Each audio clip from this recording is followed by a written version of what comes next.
Hey everybody, it's Jay Privman, the national correspondent with Daily Racing Form, joined by Mike Watchmaker. He's the national handicapper with Daily Racing Form, and together we do the Derby Watch, and we're back for the 2019 edition. Our first top 20 list launched today. And Mike, there's some familiar names at the top of the list. As you know, we put our 20 horses together and then list them in the order of your future line. So who's on top on the leaderboard now? It's Bob Baffert's world, and we just live in it. I mean, he's got Game Winner, who I have as the 5-1 favorite. He's a deserving favorite, and he's a favorite everywhere you want to look. He was last year's champion 2-year-old male, undefeated, won the Breeders' Cup Juvenile. He's clearly the favorite. But I think his other horse, Improbable, is got a big fan club out there. I think he's got a big constituency, and he certainly showed a lot of ability last year as well. He was also undefeated last year, most impressive, winning the Los Alamitos Futurity, and I think he's got tremendous upside. Well, 3 of the top 6 horses on your list are trained by Baffert, but let's do a deeper dive into those top 2 that you just mentioned, starting with the favorite, Game Winner. He hasn't been seen since he won the Breeders' Cup Juvenile. Let's take a look at that race, and what do you think of his performance that day?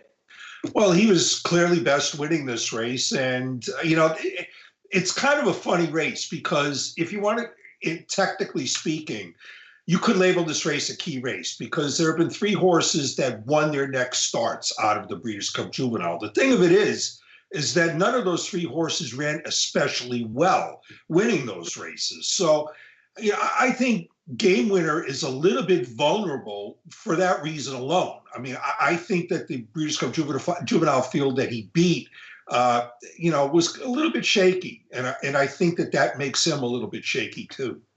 Well, Improbable was the last of the 3 Baffert horses to get to the races, but he certainly made a big impression. And Mike, like Game Winner, he won a race at Churchill Downs Breeders' Cup weekend, but that was in his second start. He had one more start last year in the Los Alamitos Futurity, beating Mucho Gusto, who's the 6th ranked horse on your odds list right now. But let's take a look at that race and give me your thoughts on how Improbable looked this day. Well, Improbable seems to be the kind of horse that only runs when he absolutely has to.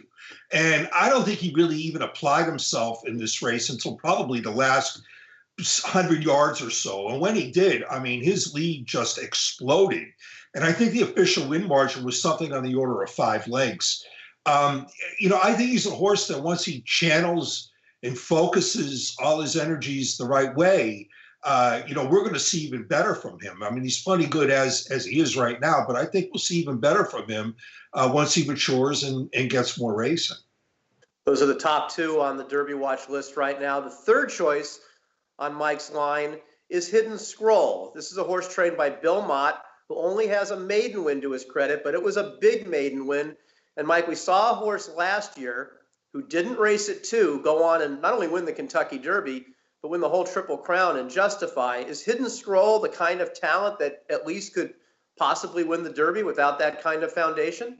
Well, he might be, and I wouldn't say that that's not impossible. But the thing of it is that Hidden Scroll's big maiden debut win came on a sloppy racetrack on the Pegasus World Cup undercard, and it was a huge performance. He won by absolutely the length of the stretch, got a triple-digit Beyer speed figure, and he was geared down. But the thing of it is, I'm always skeptical of horses who just turn in giant performances on wet racetracks. I need to see them do it on a dry racetrack before I really buy into them.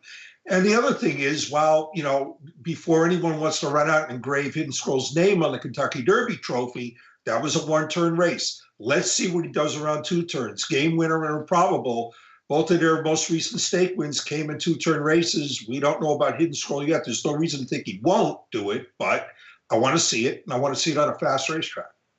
Those are the top 3 choices on Mike's current line for the Kentucky Derby. Mike, there's a couple horses that are running this weekend who are part of our Derby Watch top 20. They're both in the Risen Star on Saturday. It's one of 2 point-scoring races towards the Derby this weekend. Let's talk a little bit about War of Will and Owen Dale. Well, War of Will moved to the dirt 2 starts ago, and he's galloped in both races. Now, I admit I was skeptical when he ran in the Lecomte last time out, because his prior dirt debut, after a series of turf races, some of them stakes races last year, came on a sloppy racetrack at Churchill Downs. But he proved that he has some substance to him when he absolutely dominated the Lecomte. And I know that there's some concern about the wide draw that he has in the Risen Star, but I don't think it should be an obstacle for him because he was wide every step of the way in the Lecomte. He was something like 4 or 5 wide on the first turn and a minimum of 3 wide on the far turn, and he still went off.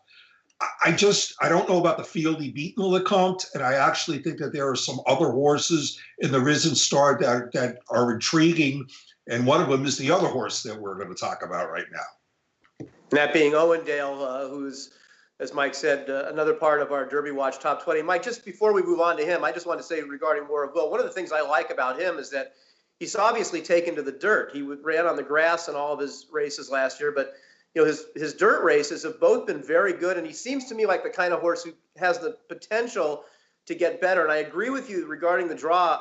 It doesn't bother me. He already showed that he has no problem taking the overland route towards winning races. What do you think, though, of Owen Dale? Well, Owen Dale is an interesting horse. I mean, he comes from a very high percentage barn, but as I actually wrote in my Weekend Warrior, well, I'm going to write in my Weekend Warrior column, he began his career in a very inglorious way. I mean, he was running in maiden races at Ellis Park and not winning, and running at Indiana Grand. But he's an interesting horse in that every race, at least in terms of buyer figures, has been better than the one before it. And of late, he's really improved while routing on the Fairgrounds main track. He's really taken a significant step forward, and he won an allowance race there most recently with a 91 buyer speed figure, which is only 3 points less than what War of Will got in the Lecomte. So he's definitely in War of Will's ballpark, at least from that standpoint. And he's the kind of horse that's got good positional early speed. So I don't think he's necessarily pace dependent, and I don't think he's necessarily vulnerable to bad trips. He's got the kind of positional speed that will enable him to stay out of trouble, much like War of Will.